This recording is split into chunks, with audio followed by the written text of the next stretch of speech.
bonjour à tous. Merci de vous rejoindre à nous et bienvenue à cette formation proposée par le centre de formation Exploris d'Alptis sur le thème de l'assurance emprunteur. Et à ce titre, je suis aujourd'hui et j'ai la chance d'être accompagné de Patricia Mondragon, responsable de ce centre, pour lequel, au cours de cette session, nous allons pouvoir évoquer ensemble le taux d'usure et la loi Lemoine et vérifier dans quelle mesure ceci est une opportunité de développement pour vous sur le marché de l'assurance de prêt. Bonjour Nicolas, Bonjour merci Patricia. pour cet accueil chaleureux. Donc déjà la première question c'est quel est le but et pourquoi souscrire en fait une assurance de prêt? Pour le banquier, c'est une nécessité Nicolas. Déjà, l'assurance emprunteur, c'est un contrat d'assurance qui va garantir la prise en charge de tout ou partie des échéances en cas de sinistre. Donc il peut y avoir un remboursement de cotisation, le temps d'un arrêt de travail, ou même le remboursement du capital restant dû s'il y a décès ou perte totale irréversible d'autonomie. Du point de vue de la loi, l'assurance emprunteur n'est pas une obligation. Mais aucun banquier ne prête de l'argent sans avoir mis en place une assurance emprunteur. Alors quels sont les acteurs et les contributeurs sur le marché de l'assurance de prêt? Nous avons trois acteurs, Trois Nicolas. acteurs? Bien entendu, on a le banquier, c'est le prêteur. Nous avons la personne qui va s'assurer, qui achète un bien. Ça peut être un bien, un immeuble, une construction, des SCI. Et on a l'assureur, la compagnie d'assurance qui va porter le risque. Donc, en termes de chiffres clés du marché, il faut qu'on on voit l'importance de ce marché qui est énorme et qui aujourd'hui, à 80%, est accaparé par les banques. L'assurance emprunteur, c'est quand même plus de 9 milliards, Nicolas, d'euros. Ça correspond à 74% au niveau des cotisations pour tout ce qui est prêt immobilier. Prêts immobiliers qui doivent être assurés via une assurance emprunteur, voire une délégation pour vous, intermédiaire en assurance. Malgré tout, aujourd'hui, malgré toutes les lois qui ont été mises en place, on se rend compte que la part des délégations d'assurance ne correspond que à 11%. Donc on a encore la possibilité de développer ce marché. D'autant plus qu'il faut savoir que le coût de l'assurance emprunteur va représenter pour un client qui achète entre 25 à 33% du coût total du crédit. Donc pour le client, c'est toujours très important d'avoir un intermédiaire en assurance qui va faire en sorte que l'assurance emprunteur qui lui est proposée va lui coûter le moins possible. Il sera bien assuré et il aura un coût plus faible que le coût de l'assurance emprunteur. Et quel est le fonctionnement de l'assurance de prêt? Alors, c'est très simple. Comme tout contrat d'assurance, nous avons un risque aléatoire. Ça veut dire que on va mettre en place un contrat qui va lier l'assureur et le client. Et en échange d'une prime, d'une cotisation, l'assureur va couvrir des risques. On a des contrats d'assurance groupe, c'est les contrats bancaires. Et on a des contrats commercialisés par vous, intermédiaires en assurance, que nous appelons des délégations. Ça veut dire qu'il va y avoir une segmentation tarifaire qui va être différente entre le contrat bancaire et les contrats délégation. Je vous rappelle une chose, un point important, c'est que les banques n'ont pas le monopole de l'assurance emprunteur. Le client, Nicolas, a le libre choix de choisir, exactement, de choisir son assurance. Alors qu'est-ce qu'on doit savoir sur les risques qui sont assurés? Alors, les risques qui sont assurés, c'est toujours les mêmes risques que les contrats de prévoyance. C'est la garantie décès, c'est la garantie incapacité temporaire de travail, c'est la garantie perte totale et irréversible d'autonomie, c'est la garantie invalidité. C'est les risques obligatoires et nécessaires. C'est les risques qui vont être assurés parce que le banquier a besoin de se rassurer sur le fait que s'il y a une conséquence liée à un sinistre, il est sûr d'être payé. Et il y a aussi le risque défaillance de paiement.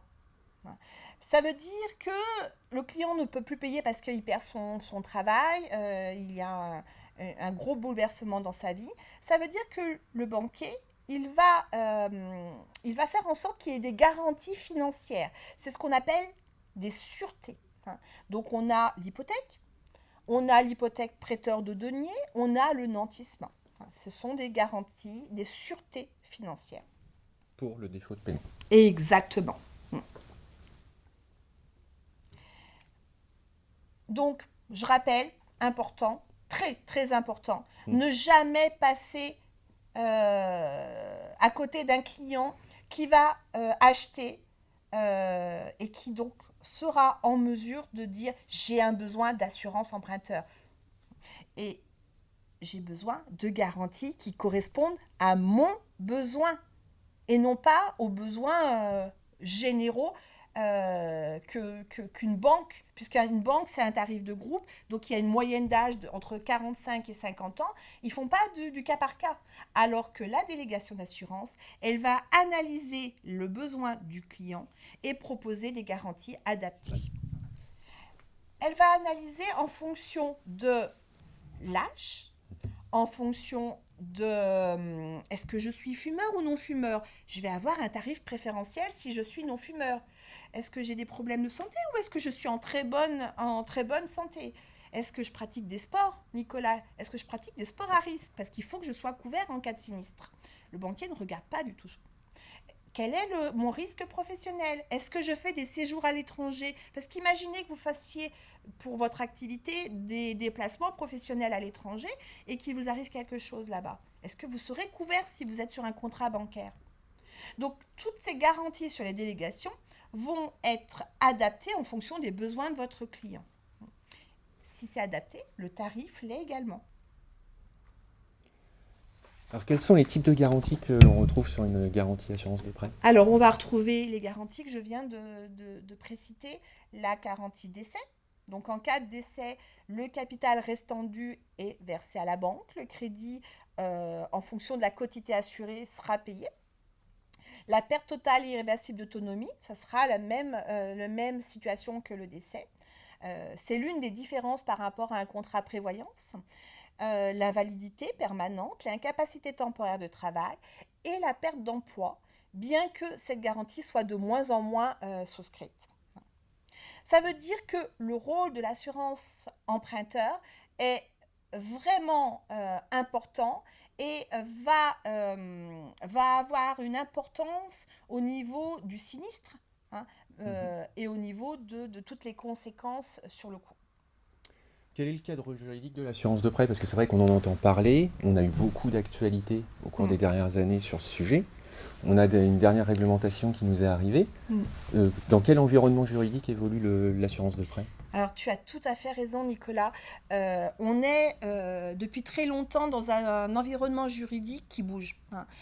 Bien avant la loi Lagarde, nous avions déjà des demandes face aux banquiers de laisser le client choisir. C'était très compliqué puisque l'équivalence de garantie, au début, personne ne la regardait, le banquier refusait les délégations. C'est seulement en 2015, pardon, je remonte trop loin, en 2015 que grâce au comité consultatif du secteur financier, qu'il va y avoir une notion de garantie fixe, avec des critères fixes pour permettre une vraie évaluation de l'équivalence de garantie. Alors, notamment, un tableau qui va définir 18 critères pour la garantie décès, invalidité et incapacité, avec, pour le banquier, la possibilité de n'en retenir que 11. 11 étant le nombre maximum, mais pas maximal, mais pas le nombre obligatoire. Ça veut dire qu'ils peuvent retenir selon les types de prêts 6 critères. Et sur la garantie perte d'emploi, nous avons 8 critères qui vont être définis par le CCSF, en sachant que 4 maximum devront être retenus par les banques, mais ce n'est pas du tout un souci au niveau d'équivalence de garantie, les banques ne le demandent plus, la perte d'emploi. Après cette notion très importante de l'équivalence de garantie, il faut voir les lois éditées par le milieu de notre justice. Donc, exactement. Donc 2010, moi je retiendrai 2010, la loi Lagarde.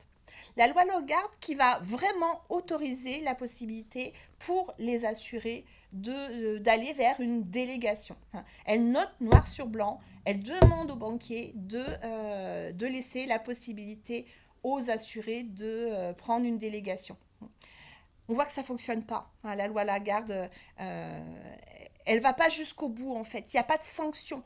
Donc, ça ne fonctionne pas. Donc, la loi Lamont, en 2014, 4 ans après, va dire, bon, ça ne va pas. Le marché, il est toujours pris par les banques. Il faut faire développer l'économie. Et donc, on va demander aux banquiers d'accepter que l'assuré puisse résilier son contrat dans les 12 mois suivant la signature du prêt. 12 mois. 12 mois. Ça avance un tout petit peu chez le schmilblick, mais pas tout à fait. Donc, 2018, dans le cadre de la loi Sapin 2, nous avons l'amendement Bourquin. Et l'amendement Bourquin, ça va permettre la résiliation du contrat à chaque échéance. Bon, on avance, on progresse, mais on voit bien que c'est pas toujours ça. C'est toujours pas ça. Et donc, c'est Patricia Lemoine, députée, qui va promulguer en février 2022 une nouvelle loi qui là révolutionne le marché de l'assurance emprunteur. La loi Lemoine, c'est des nouvelles règles. Déjà, c'est la possibilité de résilier à tout moment. Donc, pour vous, intermédiaires en assurance, c'est la possibilité d'augmenter votre stock en résiliant des délégations qui existent déjà ou des assurances emprunteurs. Et c'est le moyen, via la suppression du questionnaire médical, le droit à l'oubli, d'augmenter votre stock, à vous cette fois-ci, avec des affaires nouvelles, des acheteurs. Sur des nouveaux financements. Sur des nouveaux financements. La loi Lemoine, c'est la suppression du questionnaire médical pour les prêts immobiliers inférieurs à 200 000 euros par emprunteur. Donc, ça veut dire que monsieur, madame emprunte, chacun 200 000 euros, on a un prêt à 400 000 euros. La loi Lemoine, c'est un aménagement des règles par rapport au droit à l'oubli. Très, très important. Elle va mettre en place le fait qu'une personne qui a eu un cancer et qui est en rémission depuis 5 ans, Nicolas, va pouvoir ne pas noter son cancer sur le questionnaire médical. Donc, suppression du questionnaire médical pour les personnes qui empruntent moins de 200 000 euros, en sachant qu'il faut que 200 000 euros, c'est une notion en termes de capital emprunté, mais il faut que le prêt soit remboursé avant le 60e anniversaire. Possibilité de ne pas noter sur le questionnaire médical si on est en rémission de plus de 5 ans. Je vous rappelle qu'avant, pour une personne de plus de 18 ans, Nicolas, il fallait attendre 10 ans. Et un aménagement de la grille de référence. C'est ainsi la possibilité de suivre l'avancée médicale. Tu vois, Nicolas, nous avons pu voir ainsi entrer dans la grille de référencement une tarification possible pour les personnes qui ont le VIH. C'était chose impossible il y a 20 ans. On ne s'assurait pas quand on avait le sida. Aujourd'hui, c'est tout à fait possible. Oui, il y aura une majoration, mais enfin, on peut acheter un bien immobilier. Et on a des petites modifications qui peuvent sembler légères, mais qui ont une grande importance au niveau de la fiche standard d'information. C'est l'obligation de rajouter le coût de l'assurance emprunteur sur les 8 premières années. Parce que alors, j'avais tendance à dire avant la mise en place de la loi Lemoine, je disais, on regarde toujours le coût global sur la durée de l'emprunt et le coût sur 10 ans. Donc, Patricia Lemoine, elle a dit 8 ans, et elle a raison, hein, en fait, elle est un petit peu plus pointue sur le détail, c'est-à-dire que 8 ans, c'est la moyenne où, tu sais Nicolas, pourquoi 8 ans? Sur la durée des Oui, détention des biens? oui, voilà, exactement. Au bout de 8 ans, beaucoup d'acheteurs vont revendre leurs biens immobiliers parce que le bien ne correspond plus aux besoins familiales. Il y a l'arrivée d'un enfant, parce qu'il y a une mobilité géographique qui est très importante. Hein, les enfants, notre génération, enfin les générations qui arrivent, elles se déplacent pour aller travailler à l'autre bout de la France, voire à l'étranger. Hein. Donc il y a beaucoup de ventes. Donc très très important, c'est de se rappeler, on regarde le coût total, mais on regarde le coût aussi sur 8 ans. Hein. Et vous verrez là, du coup, que les délégations, elles ont leur place. Puisqu'il y a beaucoup de délégations, beaucoup d'assurances emprunteurs, je devrais dire, bien mieux placées que les banques, avec un coût sur les 10 premières années bien plus faible qu'une assurance emprunteur. Alors, par rapport à l'actualité qui nous entoure, on entend souvent comme quoi il y a une augmentation du nombre de refus des prêts et des demandes de financement depuis plusieurs années. Et quelles sont les raisons pour lesquelles on se retrouve dans cette situation-là? Ah oui, alors on l'a vu cette problématique arriver en 2022 hein, avec la guerre en Ukraine, ça a eu beaucoup de conséquences. 2023, c'était l'effet domino, hein, d'où mon illustration. Les taux d'intérêt au niveau des banques s'est envolé. Hein. Ça veut dire que la capacité d'emprunt des ménages, elle a fondu au soleil. Hein, c'est bien la période, hein, donc comme neige au soleil.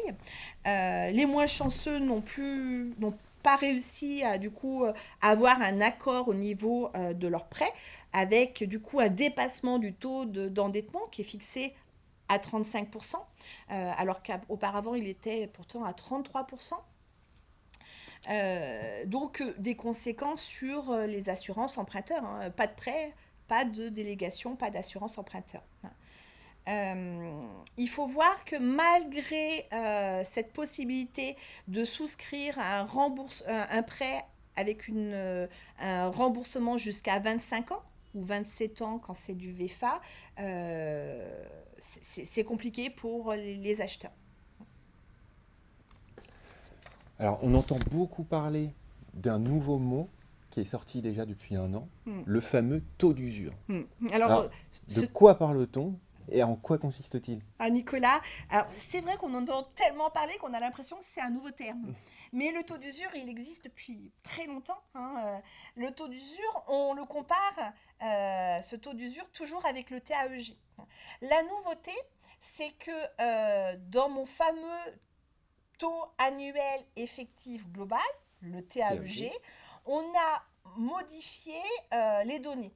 Ça veut dire que dans ce TAEG, on va mettre tous les frais qui sont liés au crédit immobilier.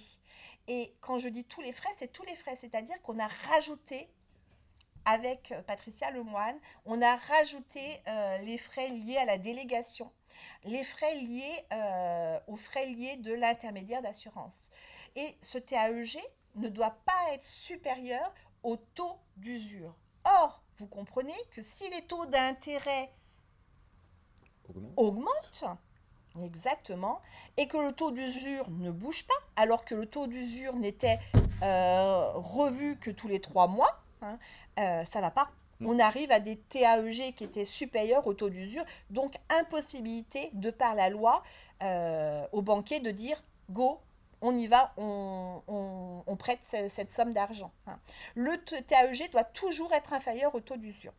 Heureusement, l'État a fait en sorte que le taux d'usure soit revu tous les mois depuis le 1er février 2023. Donc on a réussi grâce à ça à continuer à avoir des prêts acceptés et du coup des délégations mises en place, sachant que du coup le TAEG est resté inférieur au taux d'usure.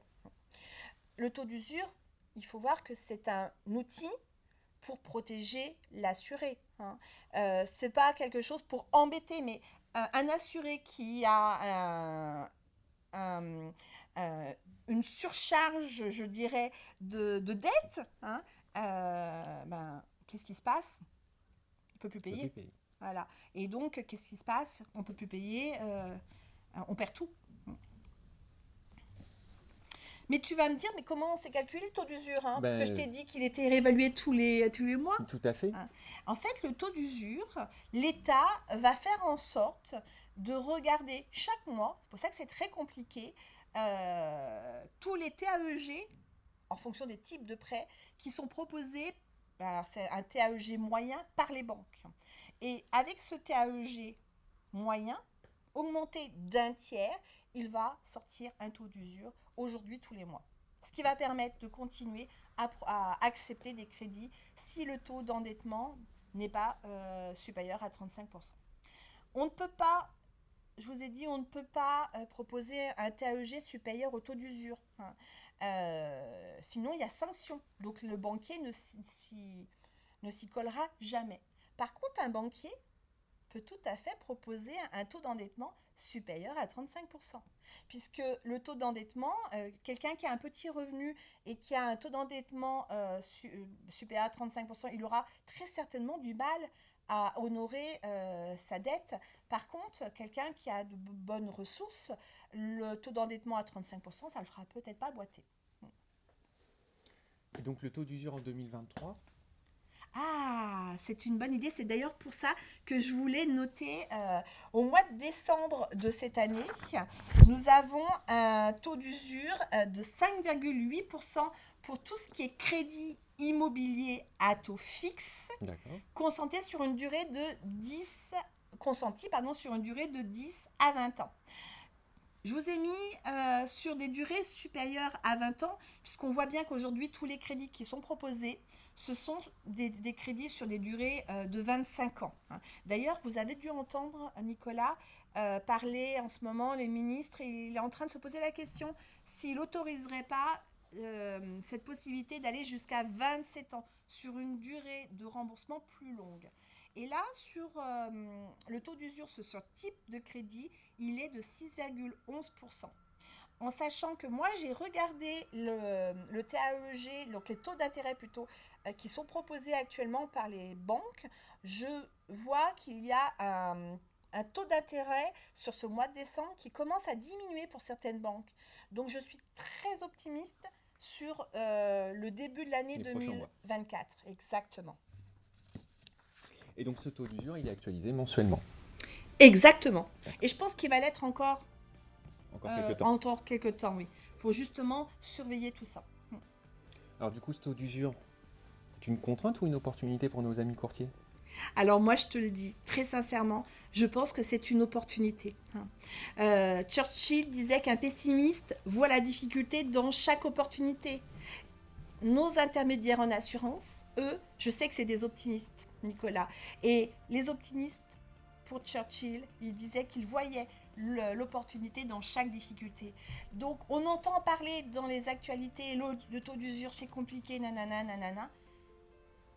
Nos intermédiaires en assurance, eux, ils vont prendre ce taux d'usure pour l'argumenter, pour argumenter auprès de leurs clients et faire passer des délégations, puisque les délégations qui sont inférieures en termes de coût à une assurance emprunteur de banque, ça va permettre de passer le crédit.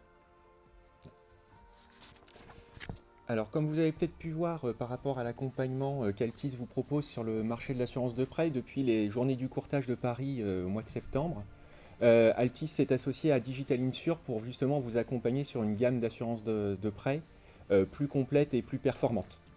Donc aujourd'hui, au travers de ce dispositif, vous profitez de 6 produits qui sont mis à disposition, dont notamment les historiques, que vous connaissez d'ores et déjà avec Altis, Pareo ou Sopretis, et qui est venu donc du coup se compléter de 4 nouveaux produits, de façon à ce que justement vous puissiez avoir la solution adaptée à chacun des cas clients que vous pouvez rencontrer.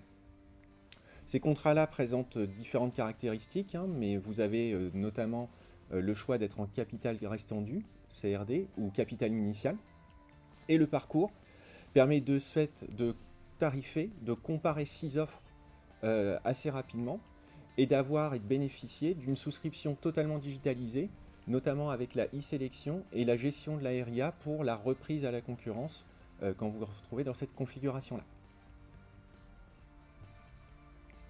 Au niveau de l'accès, comme vous le connaissez, sur Altis Connect, vous avez tout de suite accès au comparateur d'assurance de prêt. Il suffit du coup d'être dans les vignettes orange du marché emprunteur de notre plateforme et de cliquer sur le comparateur de façon à justement accéder à la plateforme. Cette plateforme, qu'est-ce qu'elle va vous permettre? Elle va vous permettre d'avoir plusieurs fonctionnalités, notamment déjà de pouvoir ajouter des frais de distribution et des frais de dossier, où vous pouvez même les lisser. Il faut savoir que sur le marché de l'assurance de prêt, aujourd'hui, vous êtes sur une guerre du prix, parce que vos clients sont en recherche d'une économie, et le contexte économique l'explique. Et donc du coup, quel que soit le pourcentage de commission que vous allez choisir, la rentabilité pour vous ne se fait pas uniquement au travers de la commission que vous percevez. Vous pouvez avoir la nécessité d'instaurer des frais de dossier directement à chacun des contrats. Celui-ci permet de vous assurer une recette supplémentaire. Celle-ci peut être payée soit en one-shot par le client au moment de la prise d'effet du contrat, ou sinon de lisser sur les 12 premiers mois de cotisation le paiement de ces frais de dossier. La plateforme permet du coup de comparer directement donc, les 6 offres avec un tri possible selon différents critères comme le coût total, le coût sur 8 ans comme l'évoquait tout à l'heure Patricia, et aussi les cotisations mensuelles. Vous pouvez sélectionner jusqu'à 3 offres de façon à assurer une comparaison et avoir justement cette notion de capital restendu ou de capital initial si ceci fait partie des critères de choix qui sont les vôtres. On a également une fonctionnalité qui est assez intéressante aussi pour vous par rapport à l'explication auprès du client. Vous avez un affichage qui vous permet de voir et de constater l'économie réalisée par les clients en cas de changement d'assurance de prêt par rapport aux éléments qui peuvent être fournis et par rapport aux éléments qui ont pu être donnés. Et puis bien évidemment, vous avez la mise à disposition des documents qui sont à télécharger et téléchargeables pour procéder notamment à la signature de papier si besoin. Mais sinon, vous avez tout à fait la possibilité d'avoir accès à la plateforme de souscription totalement digitalisée. Donc, en conclusion, la situation actuelle elle confirme que les solutions pour accéder au crédit immobilier est bien souvent la délégation en assurance de prêt. Ce que je vois et ce que je comprends par rapport aux explications, c'est que la loi Lemoine permet de simplifier la reprise à la concurrence des stocks. Donc il faut bien savoir que les opportunités pour vous se constituent également sur votre propre portefeuille client, notamment si vous avez connaissance de leur statut de propriétaire ou locataire par rapport à leur résidence principale notamment. Et puis aussi pour les quelques financements nouveaux pour lesquels les clients peuvent être en recherche de solutions plus complètes par rapport à leurs besoins. Peut-être un petit temps question. Alors, j'ai un de nos interlocuteurs qui nous demande, existe-t-il des exigences bancaires à respecter?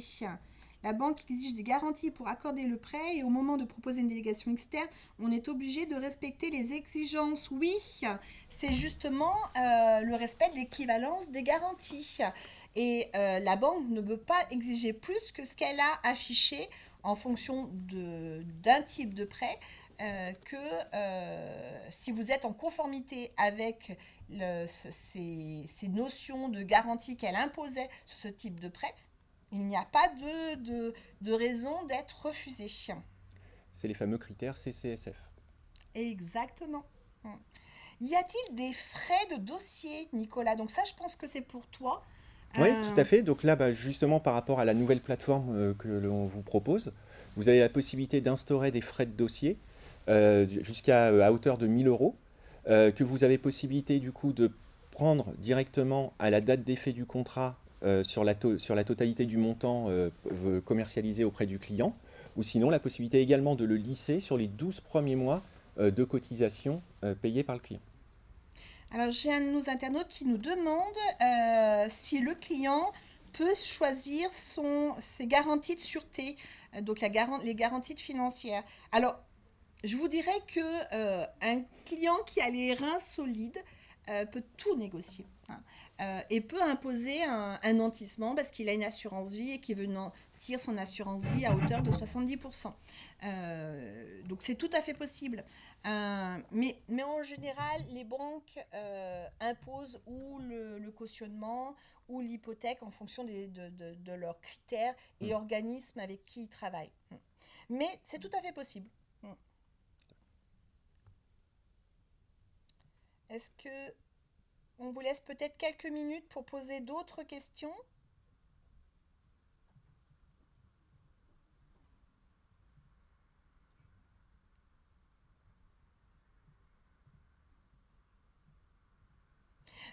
Toi, Nicolas, on demande s'il y a un maximum de frais possibles à prendre sur les assurances que tu proposes, les 6 contrats. Alors, sur les contrats, en fait, vous avez la possibilité, comme je disais, d'avoir des frais de dossier jusqu'à 1000 euros. 1000 euros. D'accord, la plateforme le permet. Et comme expliqué, vous avez la possibilité d'avoir ces frais de dossier qui vous sont payés à la prise d'effet du contrat ou de lisser l'encaissement de ces frais de dossier sur les 12 premiers mois de cotisation de votre client. D'accord, très bien. On me demande qui contacter pour avoir des informations complémentaires sur les produits que nous commercialisons chez Alpetis en assurance emprunteur. D'accord. Bah alors, vous avez le duo habituel en tant qu'interlocuteur, Jean-Sébastien Bure ou Sarah Nefika, qui sont justement à votre disposition pour répondre à toutes vos questions et interrogations et les précisions que vous pouvez avoir. Et bien évidemment, hein, c'est valable autant en amont, mais aussi par rapport aux différents dossiers et cas dossiers que vous pouvez rencontrer. Vous avez la possibilité de prendre contact avec eux pour justement répondre à toutes les questions qui auront pu être soulevées pendant vos entretiens commerciaux avec les clients et sur lesquelles vous avez besoin d'apporter une réponse, bien évidemment. Alors on me demande, alors ça va être une question pour moi Nicolas, on me demande sur quel mail poser des questions par rapport aux formations. Donc exploris.alpetis, non attendez, exploris@alpetis.fr. N'hésitez pas à me questionner par rapport aux formations 2024, c'était la question demandée par notre internaute. Donc exploris@alpetis.fr. Donc, si nous n'avons pas d'autres questions, hop. Je vous propose, puisque Nicolas m'a demandé s'il était possible que cette formation rentre dans vos obligations de formation DDA. Donc c'est avec plaisir que je vous offre cette formation. Mais pour autant, il faut respecter les règles, les contrôles étant en ce moment très très compliqués via vos associations. Donc on va respecter les cadres. Il faut remplir un quiz. Donc, à vos smartphones. Voilà, exactement. Je vous laisse quelques minutes pour flasher ou prendre en photo le QR code affiché. La durée de la formation qui sera validée sera d'1 heure. Il faut bien entendu compléter le quiz de formation. Attention, ce quiz doit être complété aujourd'hui et il se clôture à 15 heures. Il est très simple, je vous rassure, 4 questions. Il est, en termes de nombre de questions, il est proportionnel au temps de la formation. Donc 4 questions, allez-y tout de suite, ça sera fait. Après 15 heures, le site est fermé et je ne pourrai plus émettre d'attestation pour ceux qui compléteraient après ou voudraient compléter après les 15 heures. Que dire d'autre Qu'à l'issue du quiz et du score du taux de réussite que vous aurez obtenu, on vous transmettra du coup l'attestation DDA pour la durée de validité de cette formation d'1 heure. Exactement. Donc, n'hésitez pas à poser toutes les questions sur les produits à notre ami Nicolas Legrand. Il se tient à votre disposition ou à vos interlocuteurs. Si vous souhaitez avoir plus d'informations sur les formations qui sont dispensées par le centre de formation Exploris, n'hésitez pas à me contacter en direct. Patricia Mondragon, vous trouverez toutes mes coordonnées sur le site. Je vous adresserai également à tous ceux qui ont rempli le quiz un questionnaire d'évaluation de la formation. Essayez de le compléter de manière à ce qu'on soit complet au niveau de notre procédure Calliope. En tout cas, merci à vous de vous être inscrit à cette formation en classe virtuelle. Et merci à toi, Nicolas, de Merci. m'avoir proposé de participer. Merci Patricia, merci à tous, merci pour votre attention. Et n'hésitez pas à prendre contact avec les équipes commerciales, Sarah et Jean-Sébastien, pour justement creuser le sujet sur le développement de l'assurance de prêt dans vos cabinets. À très bientôt. Au revoir. Au revoir.